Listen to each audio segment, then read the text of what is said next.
Unplugged talk of the fall, and the first one in over a year now since we've had to abandon those for a while. We're delighted to have you out today. So our topic today is going to be hardy tropicals, and we'll just walk through and talk about several. And we like for these to be very interactive, so please, if you have questions, don't hesitate to ask. So I'll start with a plant that has always fascinated me, and these are the sago palms. So if you go down to Florida, or get anywhere really down in southern Georgia, northern Florida, you start seeing those everywhere. And these are native to Asia. And if you look in the books, they're all listed as zone 9. So they're all listed as only being hardy to central Florida. So we started looking at where they were actually from and the elevations, and realized that a lot of these should absolutely be fine. Now, the common one you see if you're in North Florida is Cycas revoluta, and that's the one, if you go to a garden center around here, that's the one they sell. Those are not really hardy. That's probably the least hardy of the hardy ones. You want to go more with the Cycas taitangensis, which is one from Taiwan, and you'll see one on the back. And these are actually hybrids. So what we realized is if you can actually cross these, they are much hardier than the species themselves. So occasionally we'll offer those. If you're really looking for them, go on Facebook. There's a hybrid cycad group, and that's where you can really find them. They're never going to be inexpensive because they're very slow growing. The hybrids, especially once you make the pollination, you've got almost a year before the seed are ready. It's a very long-term crop. This is a plant you're going to want to, as are most of the hardy tropicals, you want to plant them in the spring. You do not want to plant them now because they're just, as a rule, not going to get established enough before winter. They've got to get up enough mass to be able to make it through the winter. As a general rule, the more sun you put a hardy tropical in, the hardier it's going to be, as long as it is sun tolerant. And that is because the hardiness comes from production of sugars. If you got a plant in the shade, it's not got enough sun, not going to produce nearly as many sugars. So you can take the same plant, put it in shade, put it in sun, and the hardiness is completely different. So again, really focus on getting these in the spring. But this has been in now, this is probably 10 to 12 years old and doing quite well. Behind it is another plant we often think of as being a tropical. This is the genus Fatsia. And what's really interesting about this is I grew the green one for years, which is solid green. This is a speckledy form.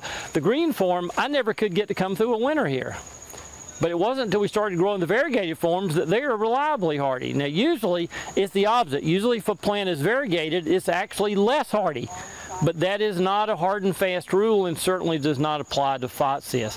Fatsias are fairly slow. This is a member of the ivy family, so it's first cousin to English ivy. Of course, it had the decency not to run like ivy does, and has beautiful white flowers, very great for insects, and then purple berries that'll last through the winter. So really neat plant. This is one called spiderweb because the leaf is a sort of a frosty, and it's really nice when it comes out in early spring. Okay, let's walk this. So the solid green is not winter hardy? Solid green is all grown from seed. So each individual is going to be different in terms of its winter hardiness. I finally found one, but it took me probably 15 different seedlings. So those are not clonal. These are all clonal. So these are propagated in a lab.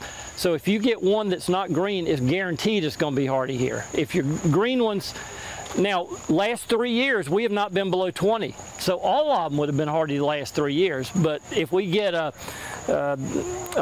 polar vortex like Texas had this winter, it would wipe out almost all the green ones. Now, there's some clonal green ones that are fine, and you'll see a lot of those, and those are done from cuttings because they have been selected for being winter hardy. We've got one that's been found in Washington, D.C. for 2 decades. Much hardier. Yes? We had some of those in our house when we moved in, and we've been there 20 years. And when it got really, really cold, we lost the mama. But all the little babies were around it. Mm-hmm. So with those babies, I suppose I could dig them up and transplant them. And I mean, is that from seeds where they just fallen and naturally? No, no. These generally do not offset. So the only way you could get an offset is if a cold winter actually killed the center crown, and then you had babies pop up off the side. And when those get big enough, yes, you can separate those and take those off. But on its own, this will remain a solitary plant.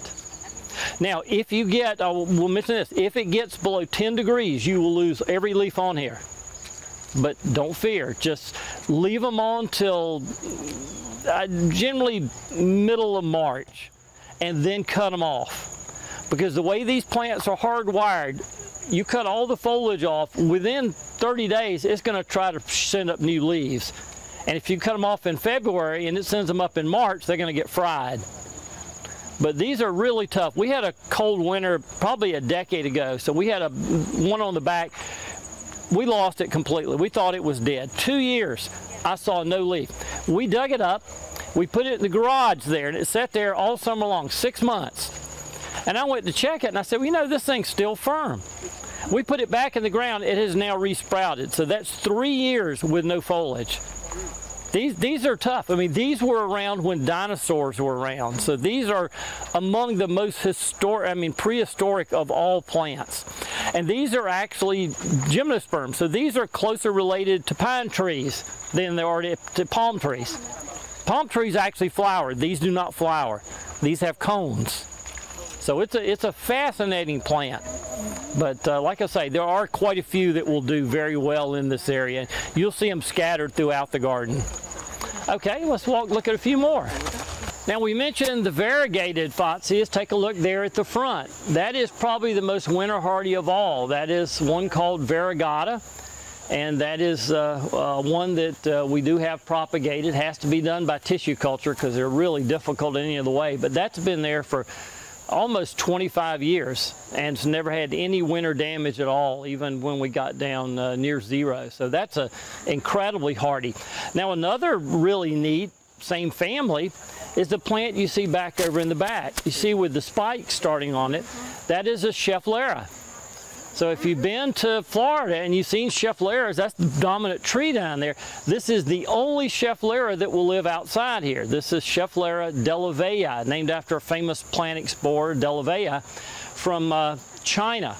And this is one we actually do have from time to time. So it will eventually get up.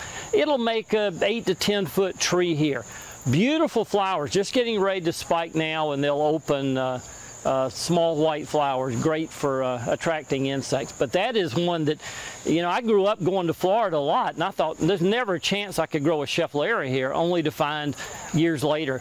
And this has only been in the market probably about a couple decades. Before then, this was absolutely not known in cultivation. So we're pretty excited to be able to share that one.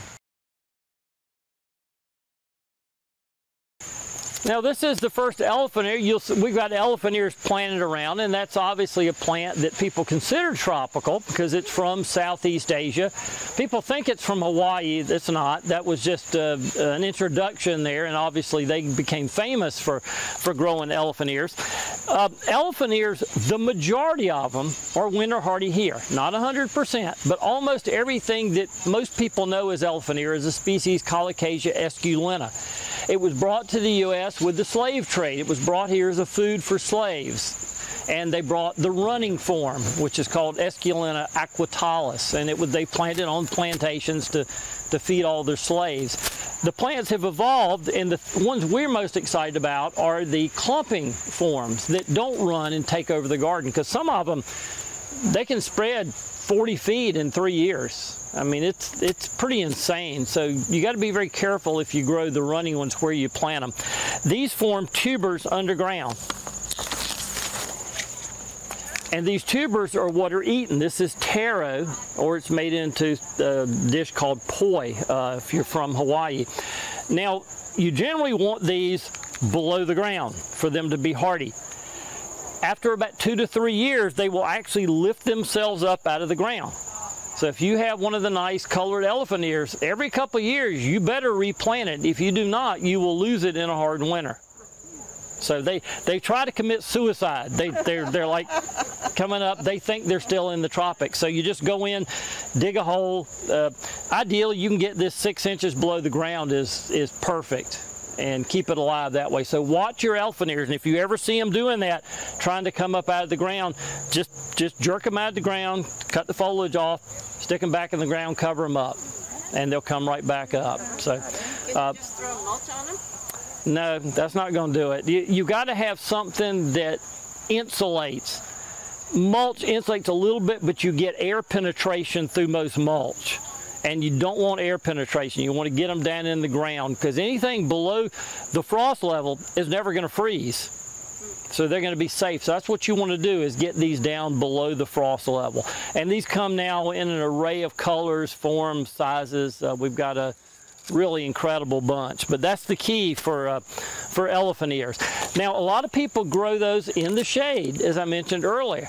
They're much hardier in the sun. So half and half, that works great. But just keep in mind, more shade you have, less hardy they're going to be in a cold winter.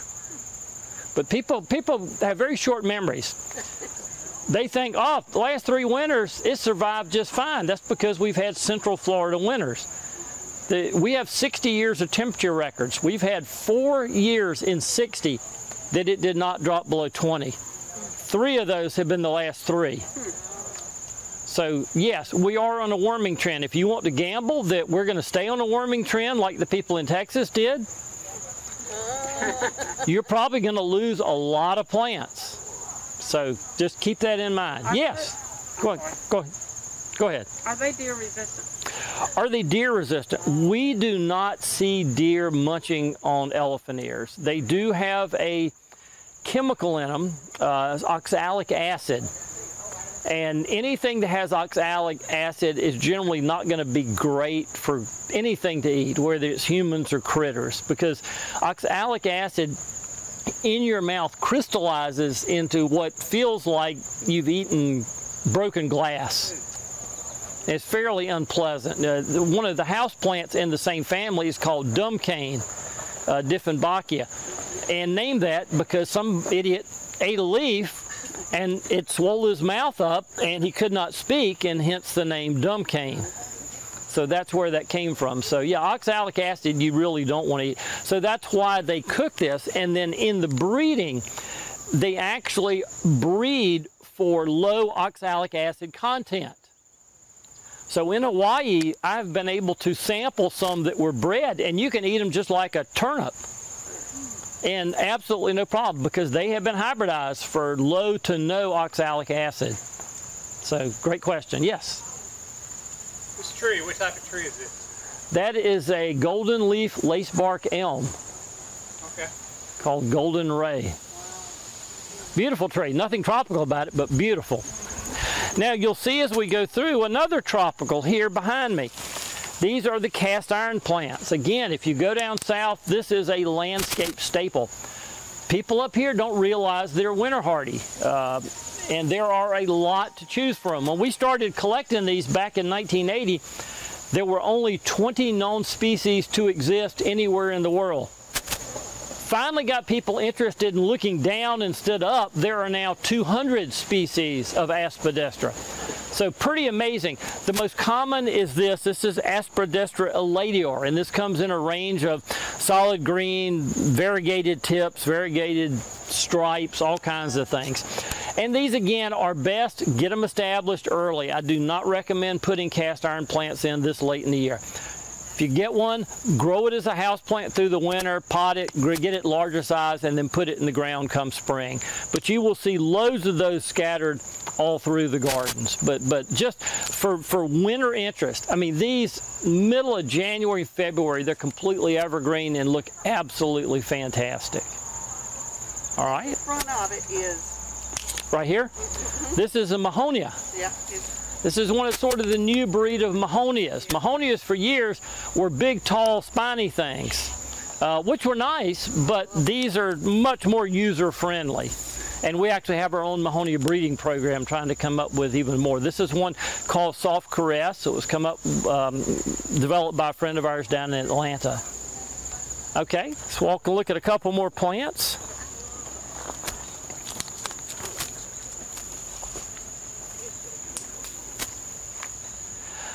Another really wonderful plant in the ginger family are these. These are the genus Curcuma. A lot of people actually use curcuma, and they don't realize they use curcuma. The most famous curcuma is one called longa, which will have, you see one down there under the tree, that is a plant called turmeric. So if you take turmeric, that's it. That's curcuma. And turmeric is completely hardy in the ground here, which is pretty neat. So maybe you can get your own and grind it up. Curcumas do not come out of the ground till very late in the year, mid-June. As a lot of tropicals are very late, so a lot of people get them, they think, oh, well, all my plants should be up by mid-April or mid-May, and we start getting phone calls every year. You said this was hardy, it's not, it's dead. Be patient. And turmerics are really amazing. They have flowers that look like giant pink pine cones that come up also in early summer. So they really are amazing plants. Is that when the pine cone lily? Yes. Pine cone ginger, yep.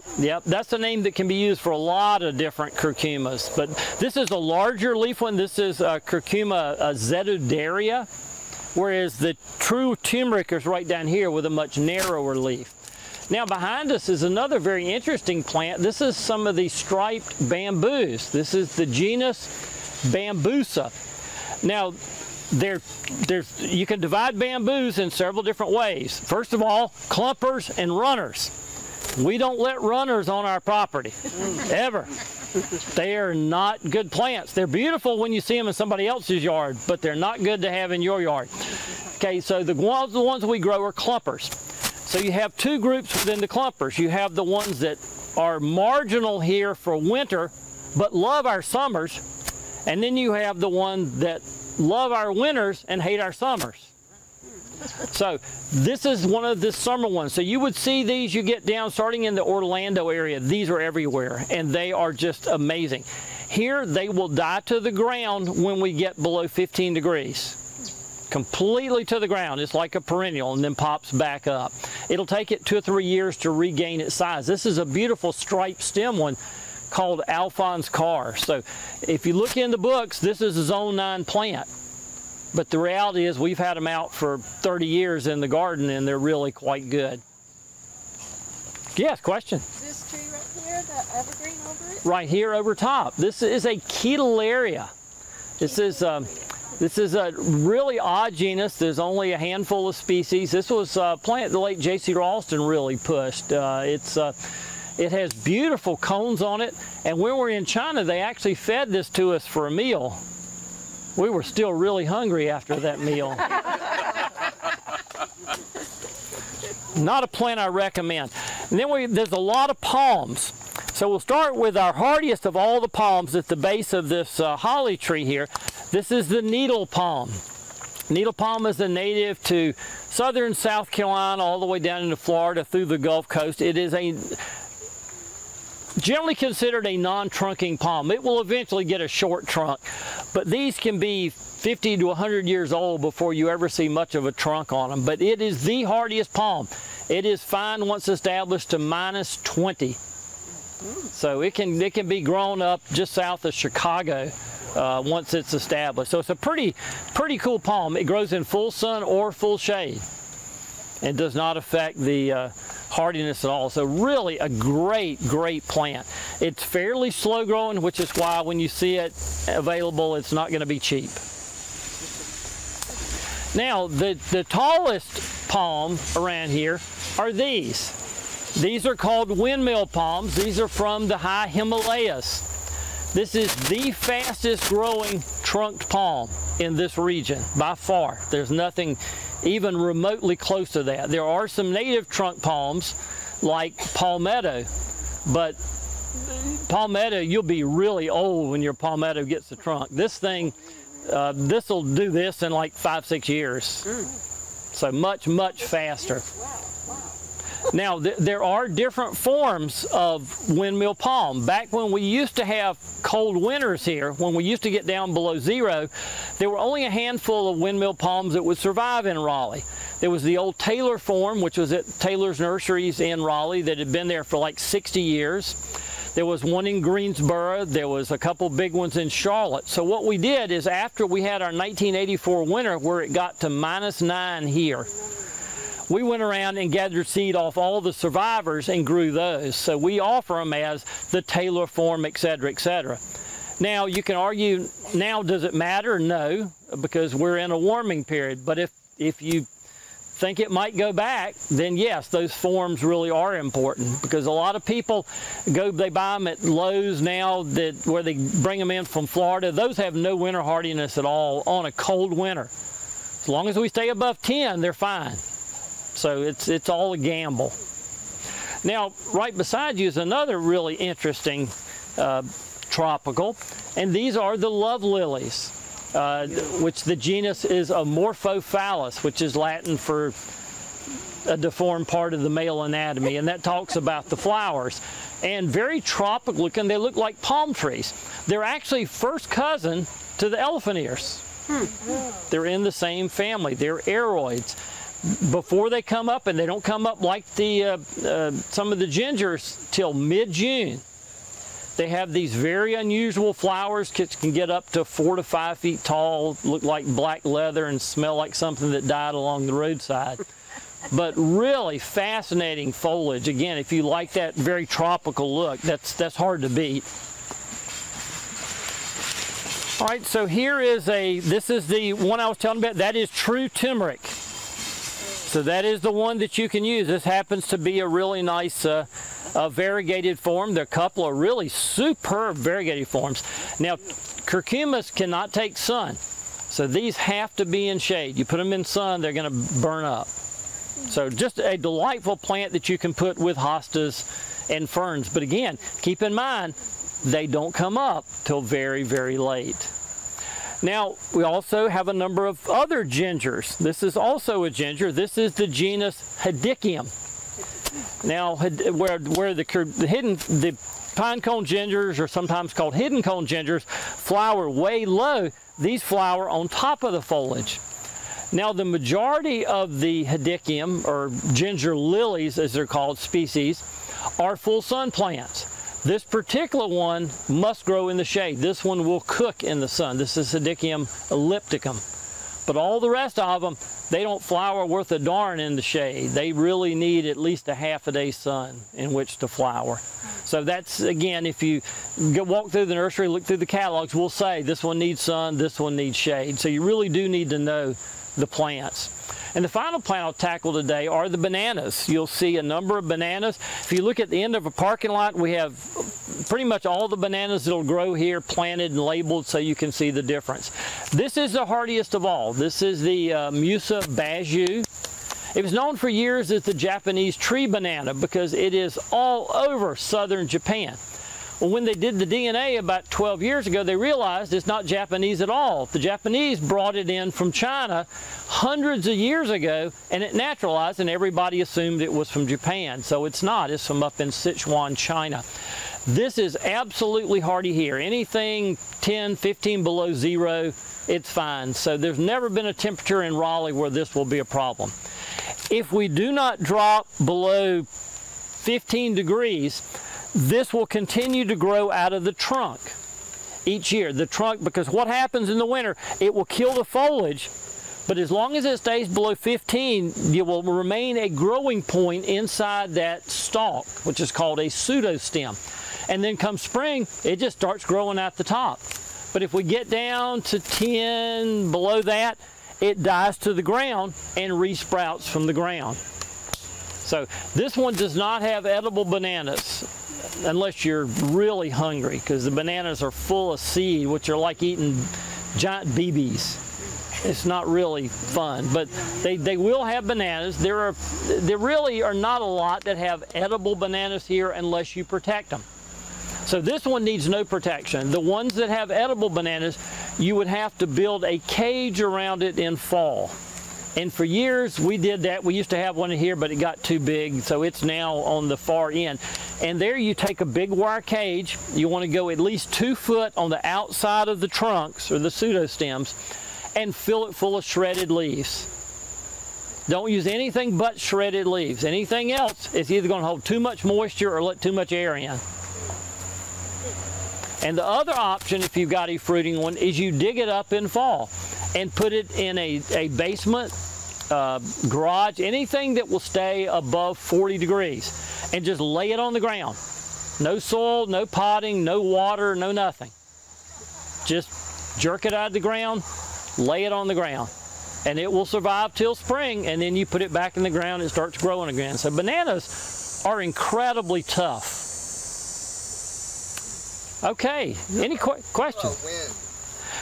Wind will certainly shred the leaves. Yes, you get a storm, all your leaves will be shredded. But the beauty of bananas, you cut those leaves off, and within like 3 to 5 days, it's reflushed.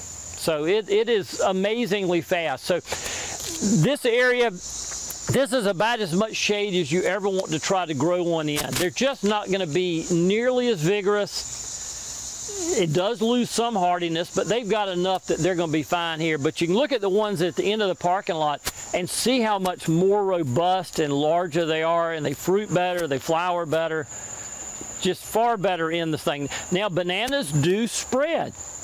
Bananas don't stay as one single clump. Some clump tighter than others, but you can see this one, that's moved. That was one original stem, so it's already moved 10 feet.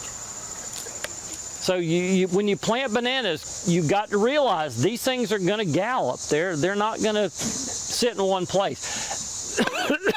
Bananas are in the same family as canna lilies. Very same thing. So they behave very much the same. They like moist, rich, organic soils. That is the key to growing both cannas and bananas. Moist, rich, organic soils. Will they tolerate drought? Yes. Will they be happy and will they look nice? No. So the more moisture you give those during the summer months, that stalk is 90% water. So if you're not going to irrigate your bananas, they're going to look really rough. So this is the plant that really likes, if you've got an area that stays low, stays wet, that's where you want to plant your bananas. As long as it doesn't hold too much water in the wintertime. That's when they're sensitive. You don't want them sitting in a swamp in winter. But in summertime, pour the water to them. Okay, any questions? Which one? Right here? Right here. This is a crinum lily. And a very tropical appearance. These are actually from the dry deserts of Africa. Really amazing plants, and they prefer sun. This one we just left here because this used to be sun, although it's not anymore. Beautiful stalks of flowers that range anywhere from 2 feet to 5 feet tall, depending on variety. Colors come in whites, pinks, a few yellows, which don't grow well here, and a bunch of striped flowers. Extraordinarily fragrant, extremely, one of the most perfumed flowers in the summer garden. They're really great old pass-along plants. You see them throughout summer homesteads. People don't pass them along now because it's a lot of work to dig them, because the bulbs will be the size of a basketball when they're mature. Yeah, these are not like tulip bulbs or daffodil bulbs. These are big bulbs. So you got to have a really good shovel if you want to dig one and try to spread them around. But they are absolutely fantastic plants. After they flower, there's the seed pods. Depends. Have these funny looking seed pods. Yes, okay. You have probably Crinum bulbospermum. That's one of the few that will form seed in this area.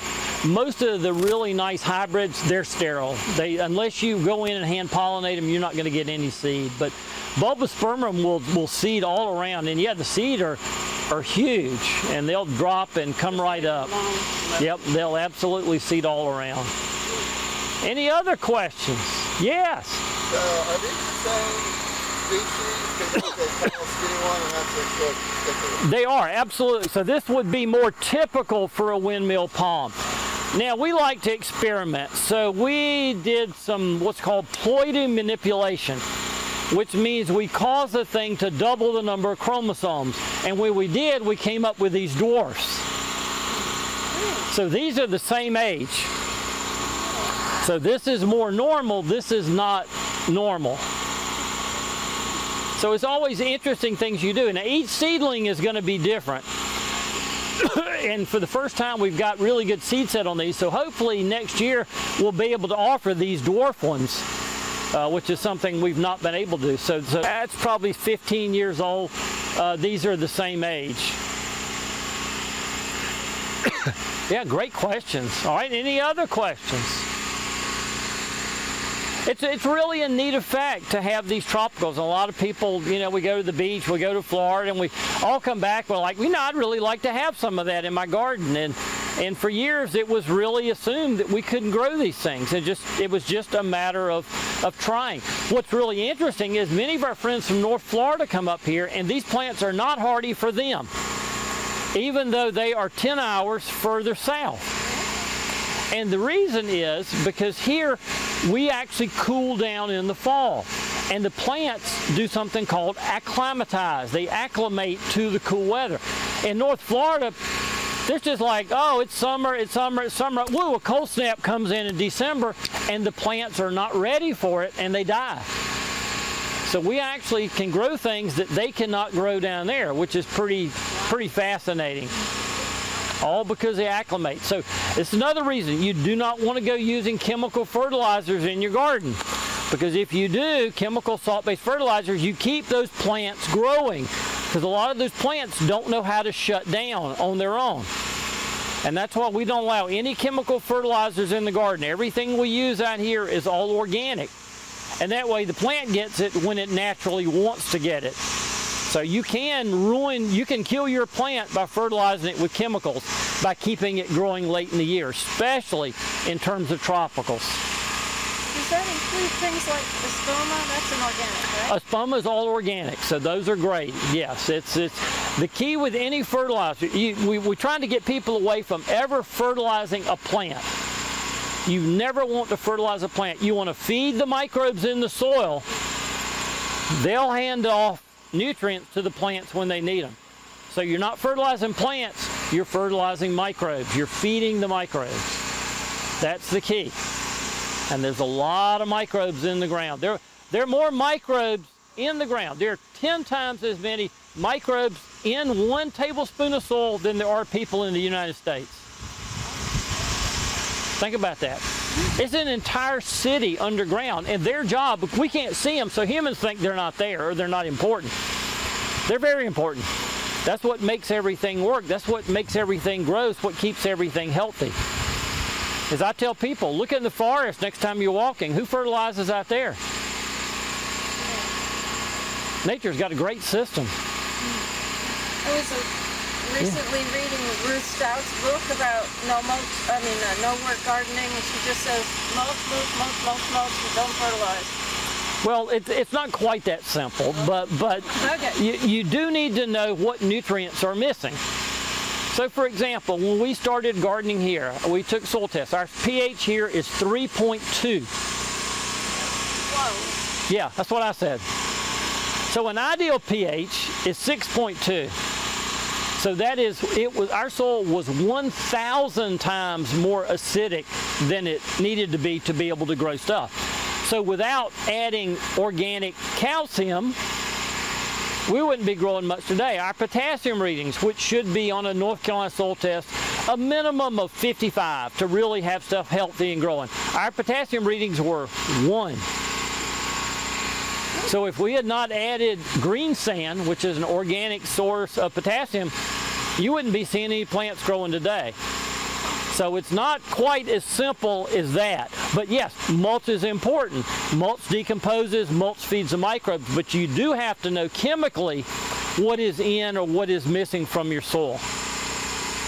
So people love making things really simple, and gardening is pretty simple as long as you understand the basics. But yes, compost, mulch is great. And for those that don't know the difference, mulch, you can look at it and you can tell what it came from. You can say, that came from a pine tree, that came from bark, that came from pine bark. You can know. Mulch is when you can no longer tell what it came from. It's the same product, it's just a different stage of life. And then the mulch decomposes into humic matter, and that's when it just goes right into the ground. So same product, mulch, compost, humic matter, it's all the same, it's just a different phase of life. So, what does humic matter look like? I've never known. It's just black powder, black liquid. It's the next stage of mulch. When you go out and you can no longer see mulch, right here, that's humic matter. It's just a different stage in its life. Other questions? So you can't tell us a general organic fertilizer you use. We need to know you Well, Espoma is a good brand. They have many different products. Now, keep in mind, when you get organics, you're not going to ever get anything much more than a 5-3-4. So if you're used to using 10-10-10 or 16-4-8, you're going to think, well, there's nothing there. Well, reality is there's more there. Because when you put out a chemical fertilizer, a lot of it evaporates. The rest of it goes off into the river basins. Very little actually gets to the plants. So it's a good broad spectrum, you know, like a 5-3-4, but you've got to do a soil test. You have to know what is in your soil. Because again, if you're low on phosphorus, you want to get some rock phosphate. That's going to occur if you're generally on clay soils. You're going to have low phosphorus. If you're on sandy soils like we are, your potassium, your calcium, generally those two are going to be low. So we've got a whole class on soils we do in November. If you really want to get into depth, we'll get into a lot more depth there. The soils are fascinating. It makes all the difference in growing stuff. And people come here, they ask us why our plants grow so fast. Because we understand the soils. We take care of those soils. That's really the key in everything. How often do you soil test? Every 1 to 2 years. And once you get it consistent, you can probably go to every 5 years. But again, because we started with such a low pH at 3.2, it's taken us years to get that up and get that stabilized into something that will be stable. But once you get it there, it's really not going to change a lot. And soil tests can show you if you have toxins. A lot of areas in old parts of Raleigh have zinc levels that are off the charts. Zinc comes from a lot of old roofs and historic properties. Oh my goodness, the zinc levels are incredible. If you live near a highway, you're probably going to have zinc because zinc rubs off the tires of automobiles. And then when it rains, your property is flooded with zinc and you have high toxic metals. You'd be shocked at some of the zinc levels. I worked for 16 years doing the landscaping at the fair. We had zinc levels that they could not read. 999 plus is as high as they could go. Because we have so many vehicles out there and so much water had washed all that toxins into the landscape. So you really, I mean, there's no substitute for soil tests. And in North Carolina, they're free unless you get it in the middle of the winter when all the farmers are doing. Then they charge you like $5 to get you to do it another time of year. Those are just incredibly valuable in anything you grow. We cannot stress that enough. Other questions? Yes. I'm sorry to stick on soils, but recently had our roof redone. Yeah. And they, you know, shingles. And that was in the middle of some, well, maybe in the spring. And I'm still getting this grit all over the place, and I'm thinking, what does that do into my garden, my beds? Most likely nothing. It was really the older roofs that you see, the metal roofs, where you really had a lot of zinc issues. A lot of the old paints were obviously lead-based. You had a lot of issues with those. So in older houses, you can certainly get it checked. If you notice that things are not growing well in a particular part of your garden, and you think it may be a soil issue, when you submit the soil test, just write on their problem sample. And then they'll test for other things. It's like doing an autopsy. Well, most people, they don't test for much, but if you write, I think this person was murdered, they'll test for a lot of different stuff. Yeah, same thing with your soils. So soils really do matter. I mean, it all starts in the soil. It's just so important. So all of our beds now are 50% native soil, 50% compost. Every bed you see on the property.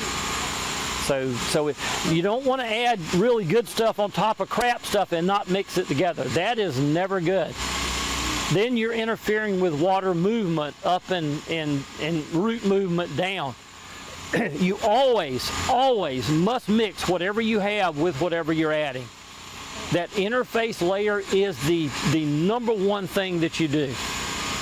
If not, you're creating a excuse me, you're creating a wonderful place for roots to grow, but it's not sustainable. They're never getting down into the soil. Years ago, I remember a gardener up in the North Hills area. She had this beautiful azalea garden. It was just, I mean, it was a tour-worthy garden. But she had planted on top of the clay soil. She just dumped good potting soil. So she went off on a vacation one year to Europe somewhere, came back a month later, everything was dead. The entire garden, all her lifetime's work, because she had never integrated the native soil with that really wonderful compost.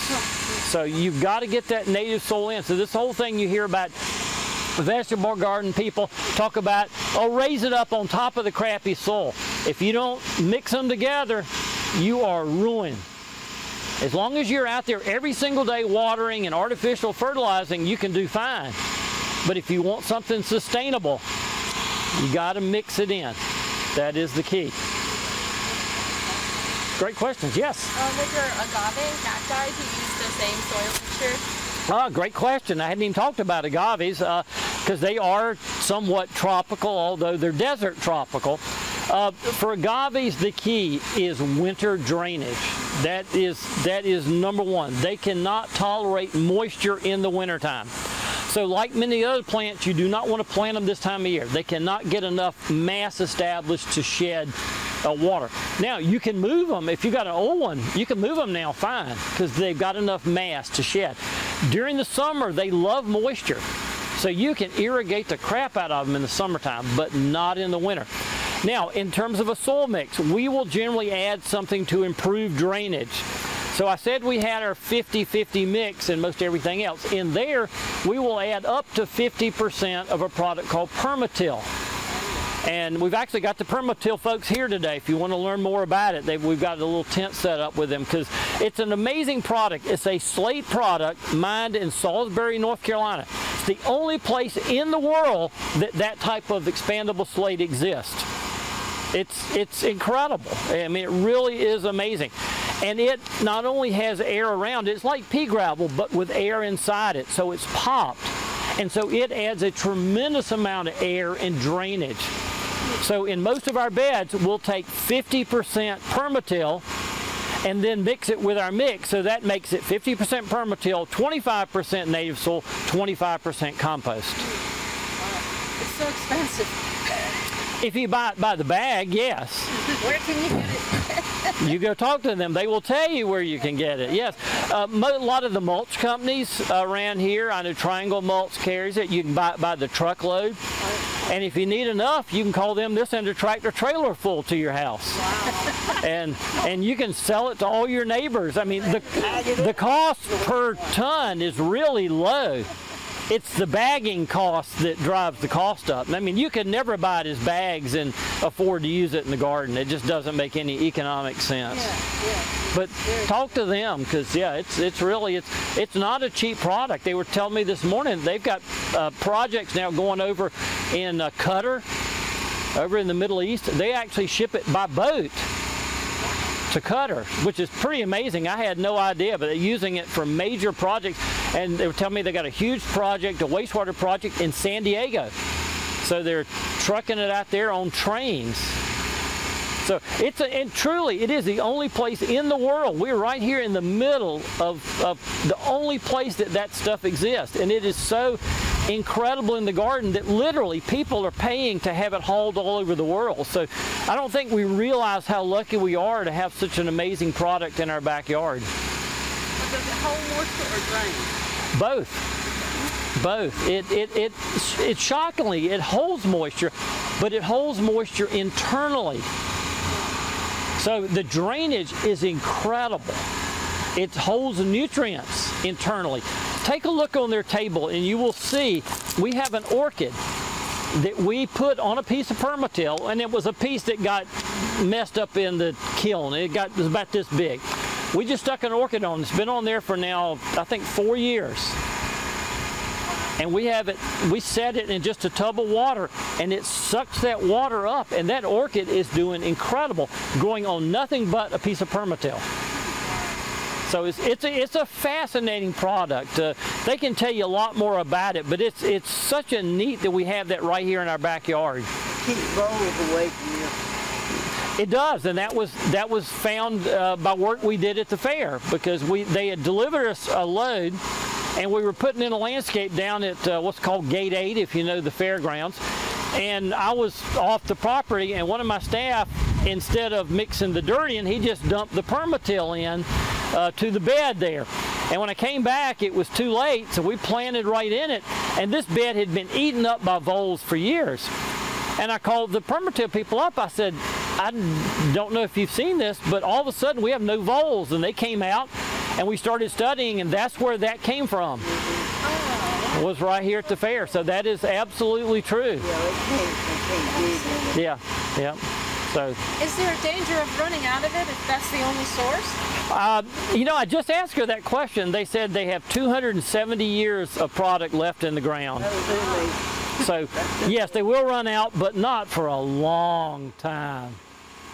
And these, I saw a knockoff brand. It's not called Permatil. I can't remember what the name of it is. It was at Family Home and Garden. And is that the same thing, or? No, it would not be the same if it's not Permatil, because that is truly the only place in the world that that particular material lasts. Now, can you use pea gravel? Yes. It will add some aeration. It's not nearly as good. It doesn't have the nutrient capacity. It doesn't have the air capacity. So no, there is no, that is truly the only place.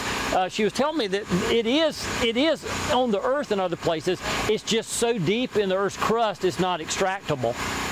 So North Carolina is the only place that is close enough that you can actually get it out of the ground. It is. It's really fascinating. Any other questions? Yes. With your variegated agave that are in the ground, do you cover them at all in the wintertime? Great question. Variegated agaves in the ground. Typically, we don't have any variegated ones in the ground that are very few that are reliable. So in variegated, and typically in variegated plants, the white part of the leaf does not produce enough sugars for the plant to be hardy. And what will happen is it gets cold and the white tissue will all degrade, and then the rot just moves into the green tissue. So in agaves, none of the white variegated ones will ever be hardy. But what we found is there are some that have a chartreuse or yellow variegation, not the bright yellow, but it's all in how the leaf layers are stacked. So in every leaf, there's 3 layers. We call them layer 1, layer 2, and layer 3. If those layers are, and often like in a hosta, okay, this is layer 3, this is layer 2. On some of the variegated agaves, the layers are actually stacked, which means that the entire leaf produces sugars. So on those few that you'll see on here that are stacked, we can grow the variegated ones. But if they're paraclinal chimeras like this, we cannot grow them. So the few that we have that are correctly done, those are actually fine outside, but that's a really small number. Yeah, generally variegated agave is no good here. And all the potted, they come in? Yes, everything in containers has to come in, because generally the roots of a plant are 20 to 25 degrees less hardy than the plant in the ground. So there's nothing protecting that. So yeah, anything on that, we try to get them in before it gets to 20 degrees, because they'd be dead then. Great questions. Others? Thank you. All right, y'all have some great questions. Thank you very much, and we'll be here all day. If you got others as you walk around, don't hesitate to ask.